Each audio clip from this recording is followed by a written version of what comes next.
28واں زبور۔ مدد کے لیے التجا۔ اے خداوند، میں تجھ ہی کو پکاروں گا۔ اے میری چٹان، تو میری طرف سے کان بند نہ کر۔ ایسا نہ ہو کہ اگر تو میری طرف سے خاموش رہے تو میں ان کی مانند بن جاؤں جو پاتال میں جاتے ہیں۔ جب میں تجھ سے فریاد کروں اور اپنے ہاتھ تیری مقدس ہیکل کی طرف اٹھاؤں تو میری منت کی آواز کو سن لے۔ مجھے ان شریروں اور بد کرداروں کے ساتھ گھسیٹ نہ لے جا جو اپنے ہمسایوں سے صلح کی باتیں کرتے ہیں، مگر ان کے دلوں میں بدی ہے۔ ان کے افعال و اعمال کی برائی کے موافق ان کو بدلہ دے، ان کے ہاتھوں کے کاموں کے مطابق ان سے سلوک کر، ان کے کیے کا عوض ان کو دے۔ وہ خداوند کے کاموں اور اس کی دستکاری پر دھیان نہیں کرتے، اس لیے وہ ان کو گرا دے گا اور پھر نہیں اٹھائے گا۔ خداوند مبارک ہو، اس لیے کہ اس نے میری منت کی آواز سن لی۔ خداوند میری قوت اور میری سپر ہے، میرے دل نے اس پر توکل کیا ہے اور مجھے مدد ملی ہے۔ اسی لیے میرا دل نہایت شادمان ہے اور میں گیت گا کر اس کی ستائش کروں گا۔ خداوند ان کی قوت ہے، وہ اپنے ممسوح کے لیے نجات کا قلعہ ہے۔ اپنی امت کو بچا اور اپنی میراث کو برکت دے، ان کی پاسبانی کر اور ان کو ہمیشہ تک سنبھالے رہے۔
اٹھائیسواں زبور۔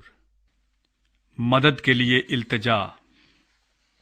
اے خداوند، میں تجھ ہی کو پکاروں گا۔ اے میری چٹان، تو میری طرف سے کان بند نہ کر۔ ایسا نہ ہو کہ اگر تو میری طرف سے خاموش رہے تو میں ان کی مانند بن جاؤں جو پاتال میں جاتے ہیں۔